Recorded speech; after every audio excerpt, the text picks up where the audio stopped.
नमस्कार। देश और दुनिया की तमाम फटाफट खबरों में आपका स्वागत है। खबरों के लिए आपसे निवेदन की यदि आपने हमारे चैनल को सब्सक्राइब नहीं किया तो कृपया करके आपके अपने चैनल को सब्सक्राइब कर लें। आप सब्सक्राइब करते हैं तो हमें हिम्मत होती है सही सच्ची खबरें आप तक पहुंचाने की। वरना मीडिया में किस तरह की खबरें आपको पेश करती है या पेश किया जाता है मीडिया में, यह आप भली भांति जानते हैं। मीडिया में सबकी जन्मतिथि, जन्मदिन किस तरह से मनाई गई, किस तरह से मनाया गया, पूरी खबर। लेकिन आज राहुल गांधी का जन्मदिन है, पूरे मीडिया पर आप ढूंढेंगे तो कहीं पर भी नहीं मिलेंगे, क्योंकि जन्मदिन होगा तो जरूर उसके बारे में कोई ढंग की बात बताई जाएगी। और ढंग की बात बताई जाएगी तो आपके मन में सवाल होंगे कि अरे, जो मीडिया इनको ट्रोल करता है, जो मीडिया इनके बारे में नेगेटिविटी बताता है, ये तो ऐसा कुछ भी नहीं है। तो आपके मन में सवाल होंगे। और मीडिया यही नहीं चाहता कि कोई पढ़े लिखे व्यक्ति के प्रति आपकी कोई सहानुभूति हो और आप उसके लिए एक सहानुभूति रखें। तो क्या है आज की वो बड़ी खबर। कांग्रेस सांसद राहुल गांधी आज 56 साल के हो गए। वह प्रियंका गांधी के साथ दिल्ली स्थित कांग्रेस मुख्यालय इंदिरा भवन पहुंचे। यहाँ उन्होंने कांग्रेस अध्यक्ष मल्लिकार्जुन खड़गे, प्रियंका गांधी, कांग्रेस नेताओं और कार्यकर्ताओं की मौजूदगी में केक काटकर जन्मदिन मनाया। उनका जन्म 19 जून 1970 को दिल्ली में हुआ था। वाराणसी में कार्यकर्ताओं ने उनकी तस्वीर पर दूध चढ़ाया। कांग्रेस अध्यक्ष मल्लिकार्जुन खड़गे ने कहा कि राहुल गांधी संविधान के आदर्शों के प्रति समर्पित है। उन्होंने हमेशा उन लोगों की आवाज उठाई जिन्हें अक्सर नजरअंदाज कर दिया जाता है।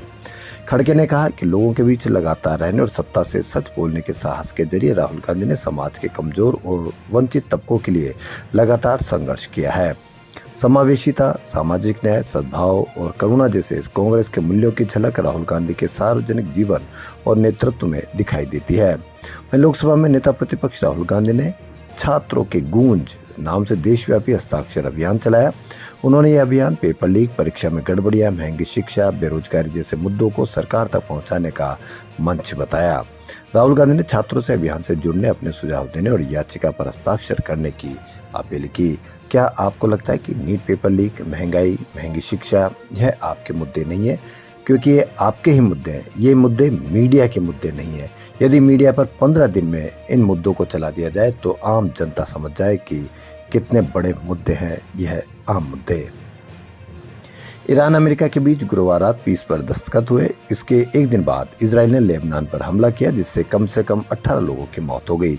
पीस डील की शर्तों के अनुसार इजराइल को लेबनान पर हमले रोकने थे, लेकिन पीएम नेतन्याहू ने इससे इनकार कर दिया था। इजरायली सेना ने दावा किया कि उसने गुरुवार रात से अब तक दक्षिणी और पूर्वी लेबनान में 80 से ज्यादा ठिकानों पर हवाई हमले किए हैं, जिनमें हिजबुल्लाह के दर्जनों लड़ाके मारे गए हैं। दूसरी ओर हिजबुल्लाह के हमले में दक्षिण लेबनान में 4 इजरायली सैनिकों की मौत हो गई। इससे नाराज होकर इजराइल के राष्ट्रीय सुरक्षा मंत्री इतामार बेन गवीर ने तीखा बयान दिया। उन्होंने कहा कि पूरा लेबनान जलना चाहिए।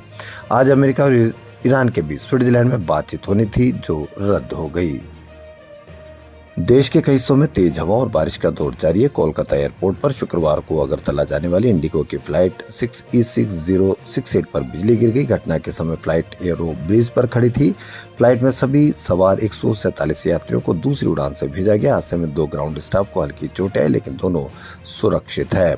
बंगाल के दार्जिलिंग में तेज बारिश के बाद शुक्रवार को बालासन नदी उफान पर आ गई। इससे नदी पर ह्यूम पाइप से बना पुल टूटकर बह गया।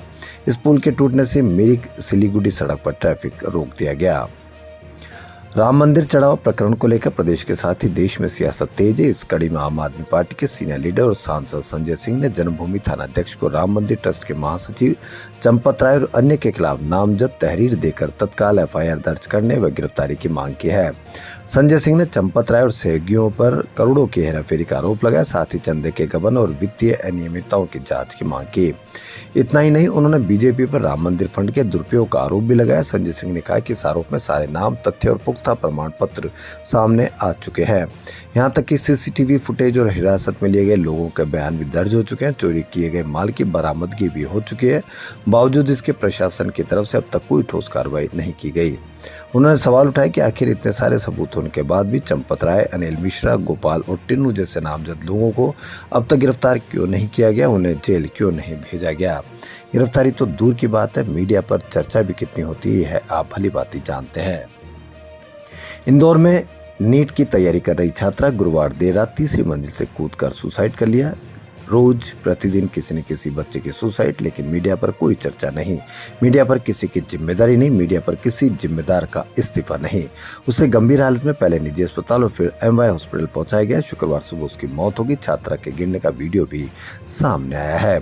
छात्रा के पिता डॉक्टर बंशीलाल मौर्य ने कहा कि बेटी अवंतिका 3 बार नीट दे चुकी थी। पिछली बार रिजल्ट नहीं आने से डिप्रेशन में थी, उसने सुसाइड किया। उन्होंने ये बात पीसीसी अध्यक्ष जीतू पटवारी से बातचीत में कही। डॉक्टर बंशीलाल खरगोन के भीकन गांव में मेडिकल ऑफिसर है, लेकिन कितनी चर्चा, कितने पीड़ितों के बयान, यह आप भली भांति ढूंढने पर भी आपको नहीं मिलेंगे।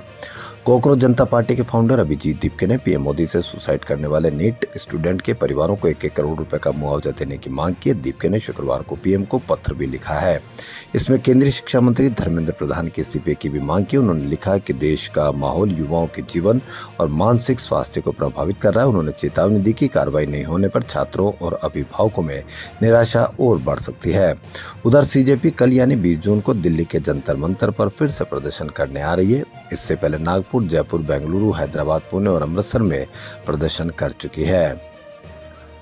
रिलायंस इंडस्ट्रीज ने जियो के आईपीओ के लिए आज 19 जून को सेबी के पास दस्तावेज जमा किए। 49वीं एनुअल जनरल मीटिंग में चेयरमैन मुकेश अंबानी ने इसकी जानकारी दी। आईपीओ के जरिए कंपनी 27 करोड़ नए शेयर जारी करेगी। शेयरों की कीमत कितनी होगी, अब इसकी जानकारी सामने नहीं आई। पूरी प्रोसेस सेबी के नियमों के अनुसार होगी। डिजिटल सर्विस प्रोवाइडर कंपनी जियो प्लेटफॉर्म लिमिटेड ने शुक्रवार को अपने इनिशियल पब्लिक ऑफरिंग यानी आईपीओ के लिए ड्राफ्ट पेपर फाइल कर दिए हैं। छत्तीसगढ़ के कोरिया जिले में पति ने पत्नी के हाथ पैरों को रस्सी से बांधा। इसके बाद महिला के कपड़े फाड़ दिए, जूते से मारा, बाल खींचकर कई थप्पड़ जड़े। पति यही नहीं रुका, कैंची से पत्नी के बाल काटे, फिर उसका सिर मुड़वा दिया, चेहरे पर कालिक पोत दी। वही पिता के कहने पर बच्चों ने भी अपने मां को कई थप्पड़ मारे। जब इससे भी मन नहीं भरा तो पति ने बच्चे से पत्नी को पेशाब पिलवाई, फिर अपना पेशाब भी पिलाया। इस पूरी घटना का अपने बच्चों से ही वीडियो भी बनवाया।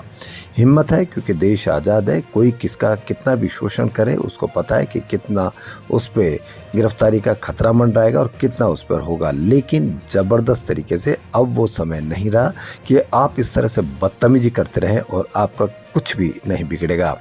वीडियो में पति कहता है कि बच्चों को छोड़कर दूसरे के साथ रह रही थी।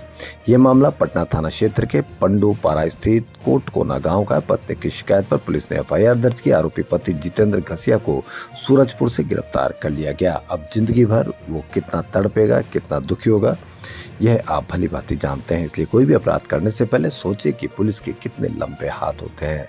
ये कहने को नहीं है, बल्कि ये हकीकत में है। तो देश और दुनिया की तमाम फटाफट खबरों में फिलहाल इतना ही। धन्यवाद।